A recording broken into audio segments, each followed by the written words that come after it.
د خدمت ضرورت دی چې څوک پولیس لین سره نږدې وي زر راځئ زره دا زخمیان دي مونږ اچولي پېښور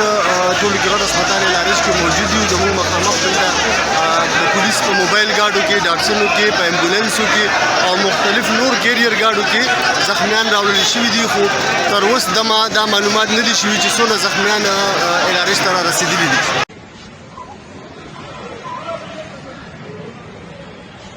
کم کسان به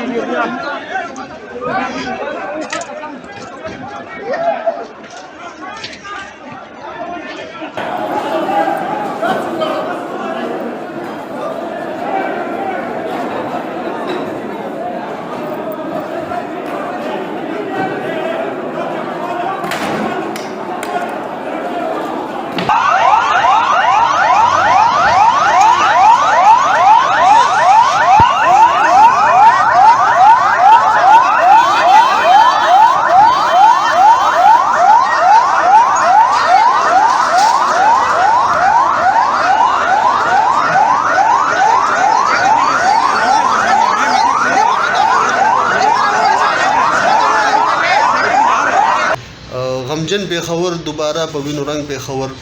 د نن څو کاله مخکې چې د پېښور کوم حالات یو ځل بیا داسې ښکارېږي چې داسې حالات جوړ شوي دي زمونږ خوږ د پښتنو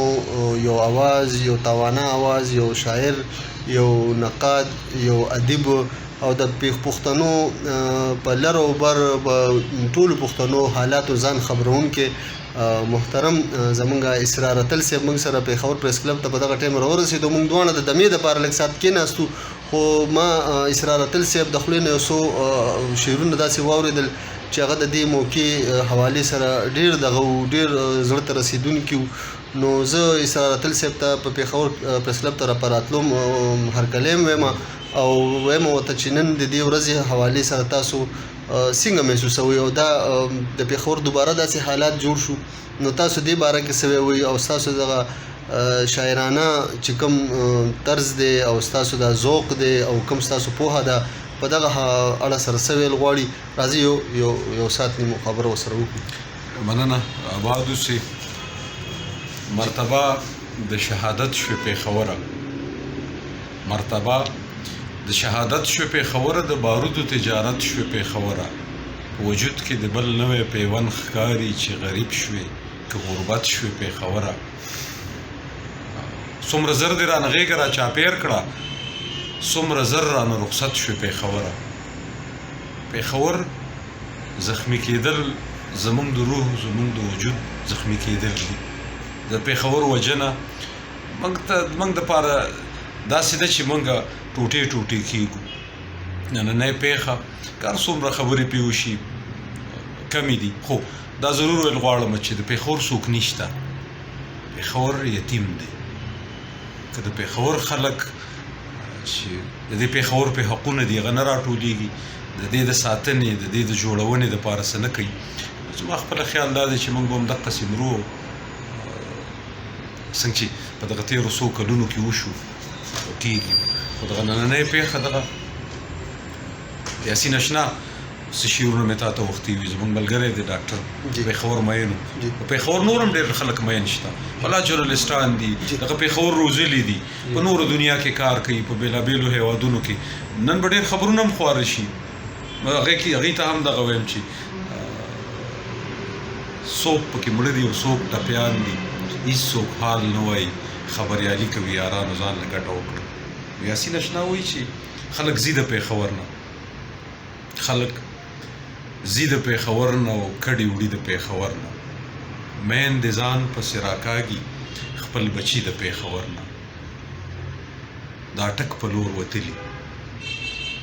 دا ټک په لور وتلي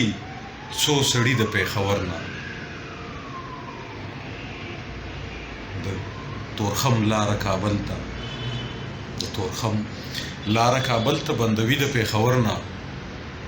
د رومال په بدل غواړي شنه بنګړي د پېښور د رومال په بدل غواړي شنه بنګړي د پېښور نه خپلو راشئ چې بهر کو ټول پردي د پېښور نه خپلو راشئ چې بهر کو ټول پردي د پېښور نه اشنا نه راځي خپل کور ته اوس بیخي د پېښور نه ځکه څوک نه ځي چې دا خپل ګڼي پېښور وجود دی پېښور ساه ده بیا زموږ تڼیوال صاحب په دغه کې یو شعر ولیکو موږ هم دغه دعا کولی شو چې سپین د امن دیوال تاو کې سپین د امن دیوال تاو کې الهي د پېښور خدای دې په موږ رحم وکړي خدای دې پښتنو ته دا شعور ورکړي چې دغه ښار نور زخمي کېدو نور نړېدو ته پرېږدي ډېره مننه صاحب دا اسرار صاحب تاسو بیا واورېدلو مونږ خو اسرار صاحب ډېر په اسرار دلته کېنولو واقعي چې هغه زړه نه و د دې واقعې نه پس چې داسې خبرې وکړي ډېر خفه و ما کوشش وکړو چې څه الفاظ هغوی تاسو ته در ورسوم ډېره مننه ستاسو د کتلو